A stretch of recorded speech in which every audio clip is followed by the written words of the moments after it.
ഞങ്ങൾ ഇന്ന് 16 സംസ്ഥാനങ്ങളിൽ ഞങ്ങൾക്ക് മുഖ്യമന്ത്രിമാരുണ്ട് ഒറ്റയ്ക്ക് താമര ചിഹ്നത്തിൽ വിജയിച്ച്. അതുപോലെ തന്നെ 5ഓളം സംസ്ഥാനങ്ങളിൽ NDAയുടെ ഘടകകക്ഷികൾ മുഖ്യമന്ത്രി പദവിയിലിരിക്കുന്ന ഒരു പാർട്ടിയാണ്, വലിയൊരു പാർട്ടിയാണ് ഞങ്ങൾ. അങ്ങനെയുള്ള ഒരു പാർട്ടി കോൺഗ്രസിന് ബദൽ BJP എന്നുള്ളത് ഇന്ത്യ മഹാരാജ്യത്തെ ബഹുഭൂരിപക്ഷം വരുന്ന ജനങ്ങൾ മനസ്സിലാക്കുകയും സ്വീകരിക്കുകയും കോൺഗ്രസിൻ്റെ അസ്തിത്വം നഷ്ടപ്പെടുകയും ചെയ്യുന്ന ഞങ്ങളെ സംബന്ധിച്ച് ഇവിടെ ഒറ്റ പോയിന്റേ ഉള്ളൂ.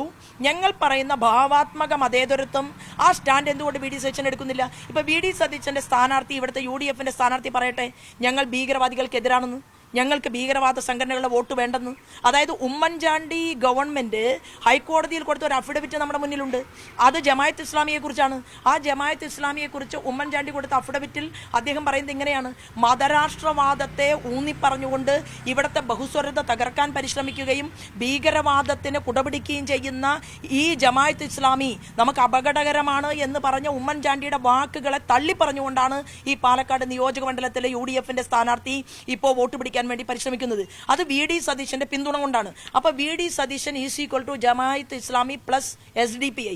അത് തന്നെയാണ് പാലക്കാടിലും നടക്കുന്നത്. അപ്പൊ പാലക്കാടിലെ അങ്ങനെയാണെങ്കിൽ CPM-ഉമായിട്ട് ഡീലുണ്ടോ എന്നുള്ള കാര്യത്തിനോ ഇത് മറയ്ക്കാൻ വേണ്ടി, അതായത് ഇന്ന് കേരളത്തിൽ നടപടികളിലൂടെ, അതായത് കോൺഗ്രസിന്റെ നേതൃനിരയിൽ ഇരുന്നു കൊണ്ട് VD സതീശൻ എടുത്തിട്ടുള്ള അന്യായമായ നടപടിക്രമങ്ങളും കേരളത്തിൽ 10 വർഷം ഭരണകൂടത്തെ നയിച്ചുകൊണ്ട് ദുർബലമായി കേന്ദ്രത്തിന്റെ ആവിഷ്കൃത നയങ്ങൾ അത്രയും കൊണ്ടുവരാനോ ഈ കേരളത്തിന്റെ വികസനത്തിന് നേതൃത്വം കൊടുക്കാനോ സാധിക്കാത്ത മുഖ്യമന്ത്രിയെ തള്ളിപ്പറയാൻ വേണ്ടി, ചോദ്യം ചോദിക്കാൻ വേണ്ടി ധർമ്മടത്തൊരു കരുത്തനായിട്ടുള്ള സ്ഥാനാർത്ഥിയെ പോലും നിർത്താതെ ഡീലുണ്ടാക്കിയ ശ്രീമാൻ VD സതീശൻ ഇവിടെ BJPയുടെ മുന്നേറ്റം കണ്ട് പാലക്കാട് BJP ജയിക്കുമെന്ന് എന്തായാലും VD സതീശന് ഉറപ്പായിട്ടുണ്ട്.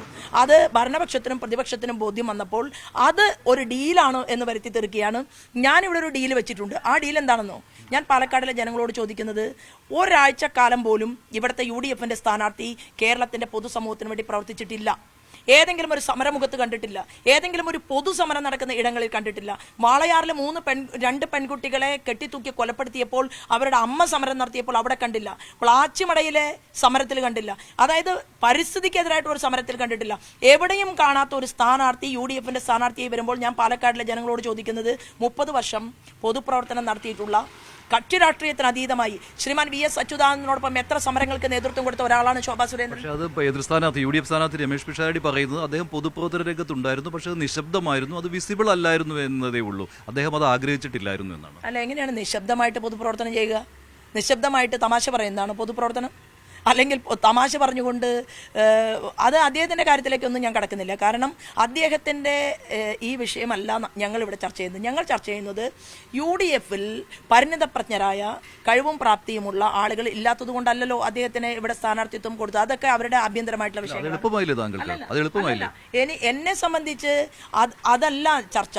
ഞങ്ങൾ ചോദിക്കുന്നത്, ഇവിടുത്തെ UDFന്റെ സ്ഥാനാർത്ഥി പറയണം, ഞാൻ SDPI എന്ന് പറയുന്ന തീവ്രവാദ സംഘടനയ്ക്കെതിരാണ്, ഞാൻ ജമാഅത്ത് ഇസ്ലാമിക്കെതിരാണ്, ഈ 2 കൂട്ടരുടെയും വോട്ട് ഞാൻ വാങ്ങാൻ തയ്യാറല്ല എന്ന് പറയാനുള്ള ആർജവമുണ്ടോ എന്നുള്ള ചോദ്യമാണ് ഞങ്ങൾ ചോദിക്കുന്നത്.